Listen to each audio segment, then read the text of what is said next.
bigger than the old one, so it doesn't quite fit the phone holder just right. I'm gonna have to get a new one. But I figured I'd do a little road video. Going down some county roads in Texas. Going down Highway 19 from 30 there in Sulphur Springs. You go this way, you kind of can avoid all the hassle of the interstate going into Dallas, and this will run you down to 20, and then you'll go into Dallas and avoid the 30 to the 635. So this will just hop you right onto the 20 to the 35 east, which goes south. If I'm not mistaken, I may be wrong. I'll try to throw something in here.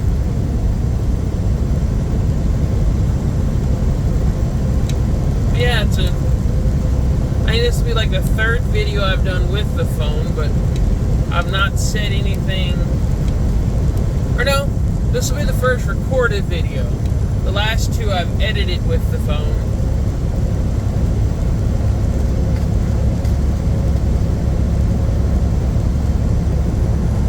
Yeah, I got the S22 Ultra. I wanted that stylus so that I could do more precise adjusting for the editing and the videos with a pen, since I do most of it on the phone and then occasionally I do it on the computer.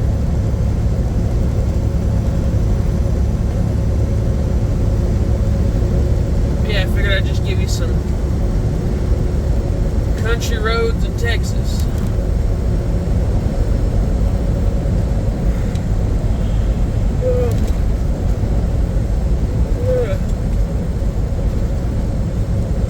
And then I guess I might just have some diarrhea of the mouth.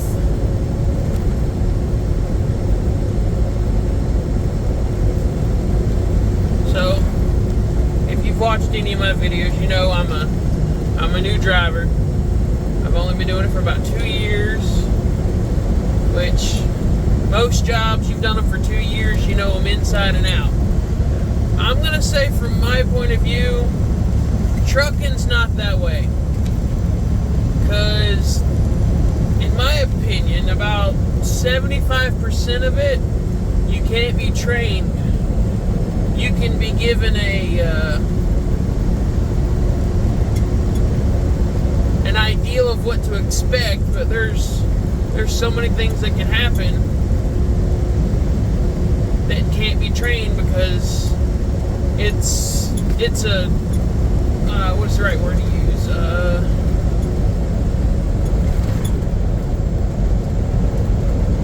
There's a lot of chance. I'll put it that way. There's a lot of chance in this work. It's a roll of the dice of what could happen or what couldn't happen. There's the obvious tire blowout, something wrong with the truck and it makes it to where you can't drive it, so you got to pull over and it's got to be towed. Trailer problems. There's all those. Those are the comments. But then every once in a while you get the ones like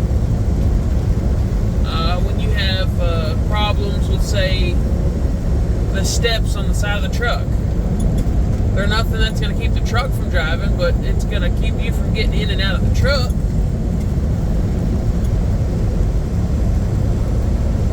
Like, nobody ever says, hey, if this happens or if that happens, this is what you do. Luckily, I'm in a Ryder truck, so I can just go in the Ryder and say, hey, these steps are falling off. And they're like, all right, give us an hour, we'll figure out what we can do.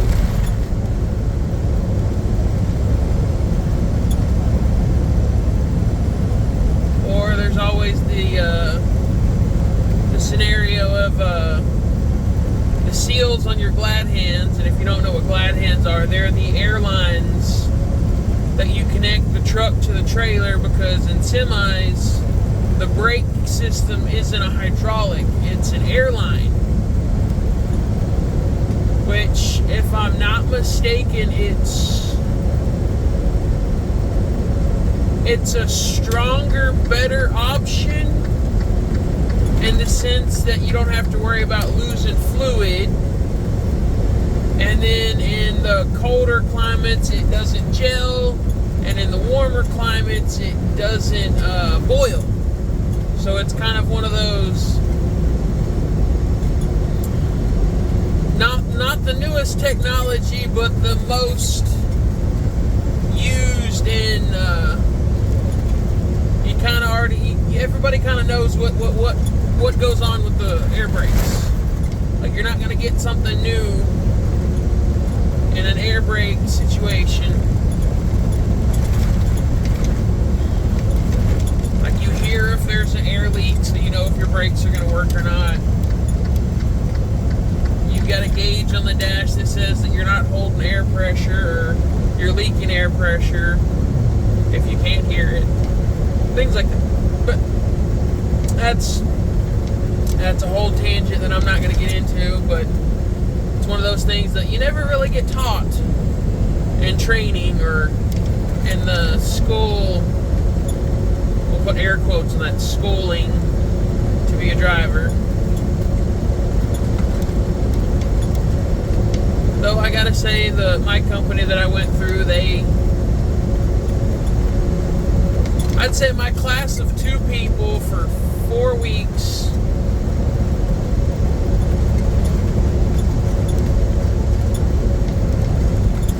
was probably a little more not in depth, but a little more thorough, in the sense that our teacher, or our instructor, whatever you want to call it, was a former driver himself. Always get over for vehicles on the shoulder, people. Always get over. There's no telling what they might do to step into traffic, or what you're driving by creating a wind might do to them. Yeah, our instructor was pretty well versed in what he did. We spent about a week doing schooling. We got our permits. Then we spent 3 weeks learning to drive. And then we got our license. And then another 6 weeks of OTR.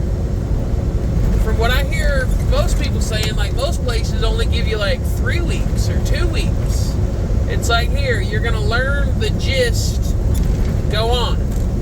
I gotta say, like, mine was probably a little more thorough and a little more informative, in the sense that my first instructor on the road had me driving from day one, and I basically drove everywhere. I kind of figured out our route of how we're getting there. He'd occasionally ask me why I was doing something, so that I understood why I would do it or not, things like that. And then my second instructor, we kind of ran it like a team, in the sense that he would drive for like a shift and I would drive for a shift, but he kind of like overlapped his with mine. Like, he wasn't, I wouldn't say he was full on sleeping, but like, he'd go sit in the back and he'd probably nod off just a couple times or a little bit. And if I had a question, he was there. Or I was like, hey, what do I need to do with this? He'd be like, all right, give me a second. And he'd sit forward, kind of taking an eye at what was going on. It was kind of like learning to drive and kind of having the sense of being on your own, but still having that safety net of, what do I do? But for the most part, he too just kind of let me drive and kind of figure out everything. So it was, I'd say it was pretty well informative training. Now, I will say this, that I learned in a manual. I want to say it was a 10-speed manual Freightliner.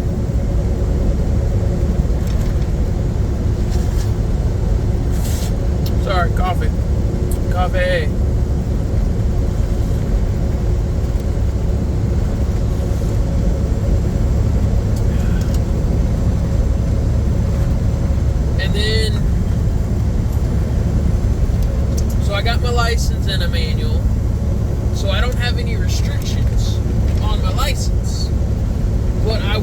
this, I never got any on-the-road trainings in a manual, so I'll be the first one to say it. I am not comfortable.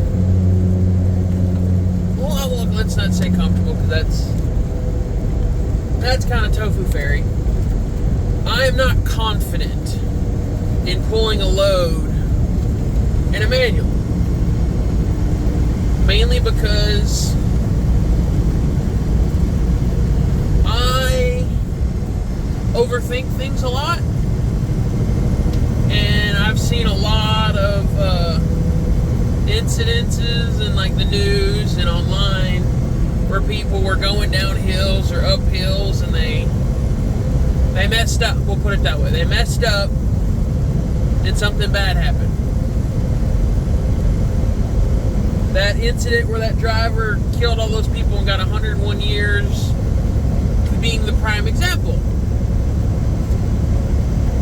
Which I'm not so much worried about the braking and all that. Like, I'm good with that. It's the shifting. It's the knowing. It's the knowing the shifting in the sense that semi-truck transmissions don't have synchronizers. So they don't have anything built into them that makes them to where they all stay in sync, since the synchronizer, so that you can shift no matter what. With a semi, if you pull that thing out of gear going downhill and your car gets, or the vehicle gets driving faster than the engine, you can't get it back into gear. And a good 65% of the braking power of a semi, well, we'll say 40, we'll reverse that, 40% of the braking force of a semi is the engine brake, or the Jake brake as most people know it,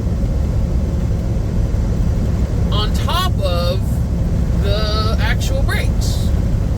Because the Jake brake can slow the truck down, I want to say equally to what the wheel brakes can, but you don't have to worry about them overheating and fading like the brakes will.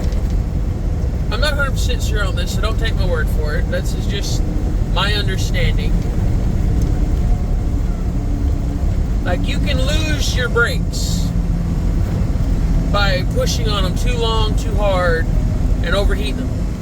Whereas in the engine brake, it's using the engine, so it's not going to overheat like the wheel brakes will, but other things might go wrong with it, but not as likely.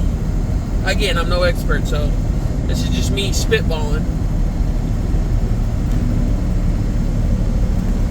But yeah, that's the part that I overthink. Now, I drive a 5-speed Ford Ranger. I'm used to pulling trailers. Not as big, but I'm used to pulling a 12-foot trailer. I'm used to going up and down hills. I'm used to pulling loads. Like, my first two vehicles were a 5-speed Mazda B3000 and a 5-speed Ford Ranger. So I know the gist of a 5-speed transmission, so I have the concept down pat of how they should work. But I will reiterate, cars and regular trucks have synchronizers that make sure that the transmission doesn't get faster than the motor, or the motor doesn't get overpowered by the transmission, because yeah, all that. I'm rambling at this point, so most of this may not make sense.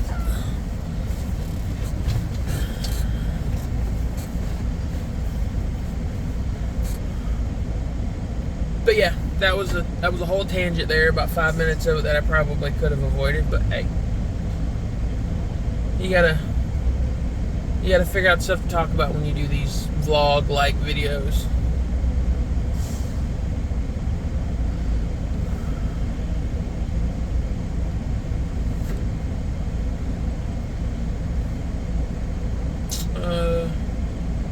other thoughts.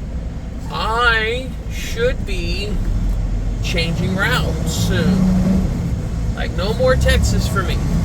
I think I got maybe another week of this, because I'm about halfway through my week. I'm in Texas, about 5 hours from San Antonio for drop off.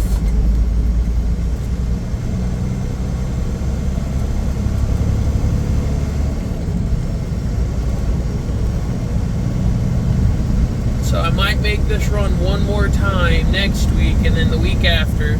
So 2 weeks from now, I probably will be doing a Hino run, which is, it's still a automotive parts transporting. There you go. That's the word I was looking for. Like, I'll be going to warehouses and manufacturing plants and picking stuff up and taking it to essentially an assembly location. But I'll be going more north to possibly Michigan, Ohio, Indiana, Kentucky, and I'll be going to West Memphis to drop off. So there's that. I should be getting about the same miles, which is about 2,500. Still getting 2 days off, but that's pretty nice. But I won't be on the same thing all the time. Like, if I want that my dispatcher for there can change it up to where I do something for a month, and then I go to something else for a month, and then I go to something else for a month, and then I can go back to the first thing. Which is kind of like how she likes to run it. That way everybody knows all the pickup spots and how they work. And all that other good stuff. So there's that.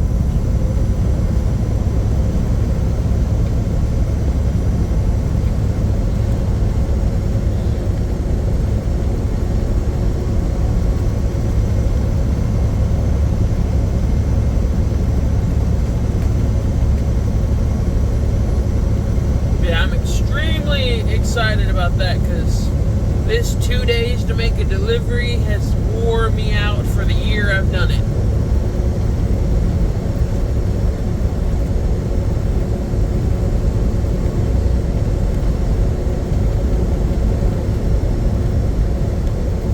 Because it takes 4 days to deliver to Texas. 2 to get down, 2 to get back. Now, there's probably going to be somebody that watches this that pipes in like, you can go from Nashville to San Antonio in 1 day or a day and a half, or you can get down there and back in 3 days, blah, blah, blah. Well, I'm a company driver. I'm governed at 69 miles an hour. And between Nashville and Texarkana, 40 to 30, there is so many spots that have regular accidents and backups and detours. So it's never the same every week. Like, just last week on my way back, Benton had an accident. Or no, on my way down. Last week, Benton had an accident. And I had to detour around it using the oversized load route to get around 30 going through Benton from Little Rock. And then just yesterday, on my way through Benton, there was another accident in the construction zones. Those construction zones there in Benton are horrendous for always having some kind of accident, because nobody slows down in construction. You four-wheelers ain't much of a help either, because you feel like anywhere you go, you can do whatever the hell you want. You're always trying to pass a semi, even though they're doing the speed limit, or because they get in front of you, because you don't want to be behind a truck. Well, a lot of the times, the reason we're behind you, or in front of you, is because we're blocking for drivers ahead of us that don't have to worry about a car come flying by them in a sketchy area. Remember that. Or think of that. One of the two.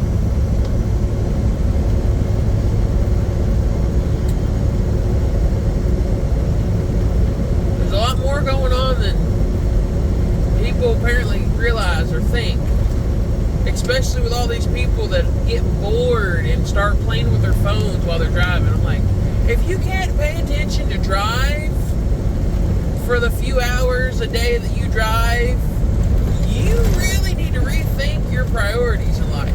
Like, are you that narrow or short attention span that you can't drive a vehicle at upwards to 60 to 70 miles an hour and pay attention?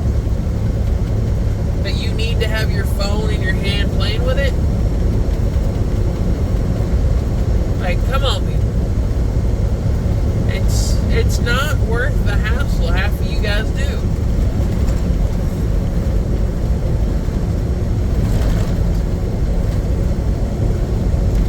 That's about 20 minutes of video. I think I might stop here. I might do some time lapse through this area up here. It gets kind of interesting, though. It's a lot of what I've already covered.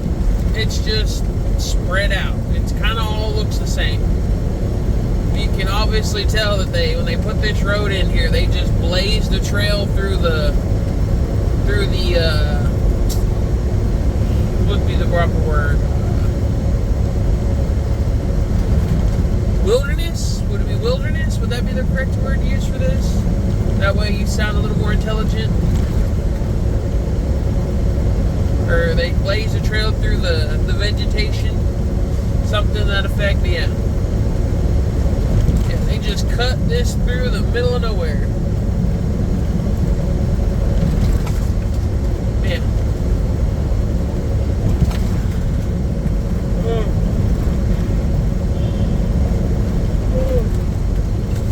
If you made it this far, leave me a comment. Let me know where I lose you and where I kind of ramble. That's the one thing I've noticed with all my videos. No one comments. Like, I'm not going to ask you for a like or subscribe. I'm going to ask for a comment so that I can kind of get better at carrying on a thought so that I make sense. Because that's something I can honestly say I have trouble with. I have trouble with putting together an intelligent